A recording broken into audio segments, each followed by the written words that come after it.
Pemirsa NASA tercinta di seluruh Nusantara, kita sedang berada di sebuah kebun kakao milik sebuah perusahaan besar swasta, tepatnya di Desa Kota Parit, Kecamatan Selesai, Kabupaten Langkat, Provinsi Sumatera Utara. Selamat pagi Bapak. Selamat pagi. Bisa Bapak perkenalkan nama dan alamat Bapak? Nama saya Budianto, alamat di perumahan kebun ini dan tepatnya di Desa Kota Parit, Kecamatan Selesai, Kabupaten Langkat. Berapa luasan dari kebun ini Pak? Luas ini 370 hektar.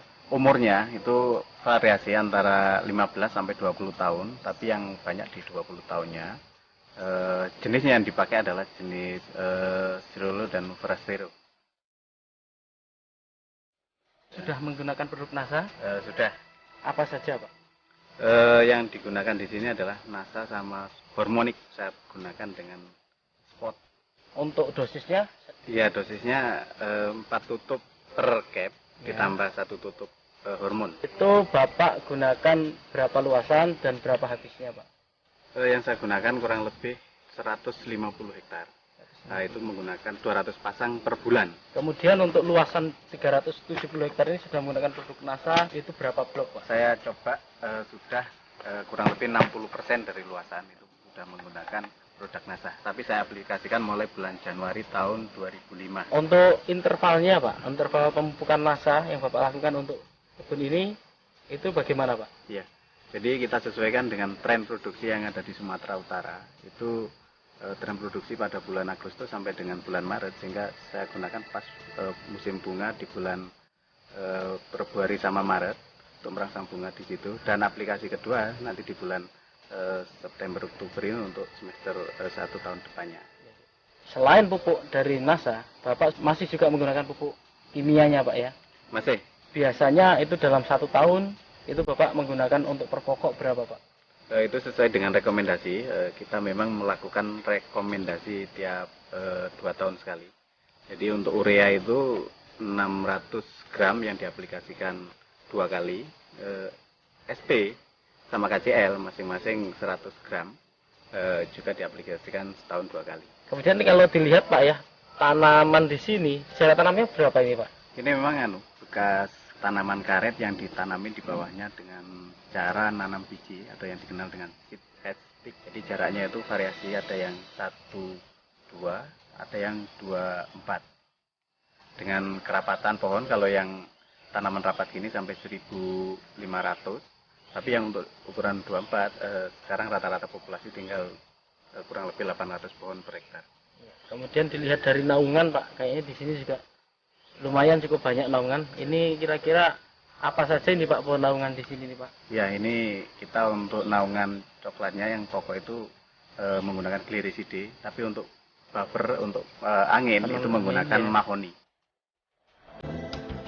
Nah, untuk kebun ini Pak, secara budidaya juga dilakukan pemangkasan Pak ya? Oh iya, itu memang wajib. Nah, kira-kira itu bulan apa Pak itu kalau dilakukan pemangkasan itu Pak? Ya, sama sesuai dengan tren produksi, yaitu untuk merangsang bunga yang di bulan Maret, April, Mei, itu kita harus pangkas di bulan 2. Dan untuk pembungaan di bulan 9 atau 10, itu kita harus pangkas mulai bulan 8 sama 9.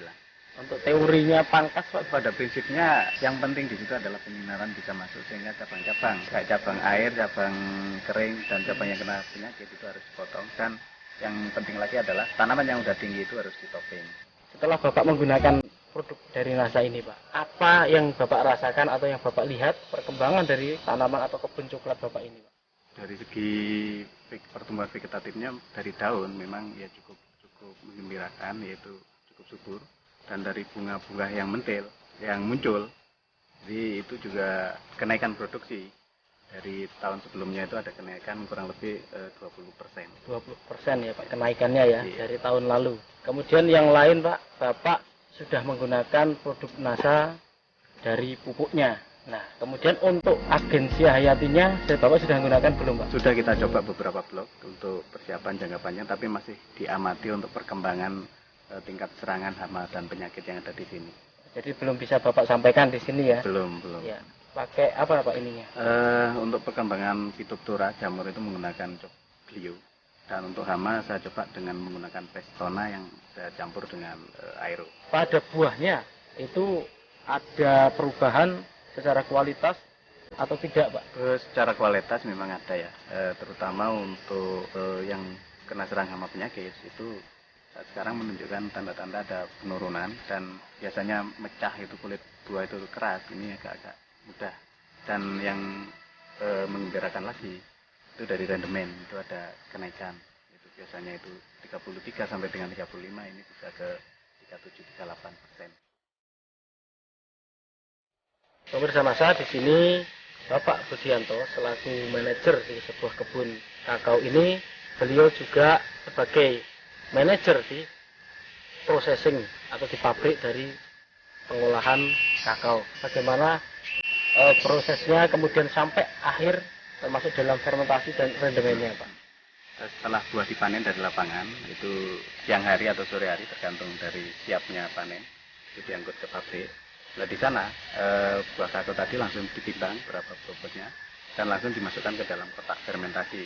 Di dalam kotak fermentasi kita fermentasi kurang lebih 4-5 hari dan dilakukan pembalikan sekali pada hari kedua, dan setelah itu dilakukan penyemuran dengan matahari itu kurang lebih 8-10 hari tergantung daripada cuaca. Dan setelah itu kalau biji sudah kering dimasukkan ke dalam gudang dan disortasi, yaitu untuk menentukan kualitas biji, untuk menentukan grade A atau B dan sebagainya, baru dilakukan pemakingan. Dari pemakingan itu sudah ada yang menerima, Pak ya, ataupun ini sudah terikat kontrak atau demikian, Pak ya? Ya betul, jadi ini sudah kontrak, tinggal menentukan jadwal kapan waktu pengirimannya. Ya, dalam sortasi, Pak ya, kualitas dari biji kakao ini, Bapak bisa jelaskan kualitas A, B, C-nya? Jadi untuk grade A itu yaitu di bawah 100 biji per 100 gram, 100 sampai dengan 110 itu masuk grade B, dan di atas 110 sampai ke atas itu masuk grade C, dan di atas 120 itu masuk grade C. Dari sini kami ingin Bapak menyampaikan pesan dan kesan untuk pemirsa NASA di seluruh Nusantara. Jadi harapan saya untuk masyarakat di Indonesia tidak usah ragu lagi untuk menggunakan produk NASA, karena sudah terbukti saya sendiri untuk di perkebunan ini dengan menggunakan produk NASA ada optimalisasi produksi yang tadinya itu turun seiring dengan umur, dengan menggunakan NASA bisa optimal lagi sesuai dengan standar, sehingga ya termasuk di kebun kami ada kenaikan kurang lebih 20%. Demikianlah pemirsa NASA tercinta di seluruh Nusantara, dengan penggunaan produk NASA ternyata hasil dari kebun kakao milik perusahaan swasta ini berhasil meningkat dengan cukup luar biasa, yaitu peningkatan 20% dibandingkan sebelum menggunakan produk NASA, dan secara kualitas baik itu rendemen maupun grade-nya pun dapat ditingkatkan, sehingga penggunaan produk NASA ini mampu meningkatkan harga jual dari kakao. Demikian tim liputan NASA dari Sumatera Utara, reporter Syahria Reza dan kameramen Adi Nugroho melaporkan. Salam NASA.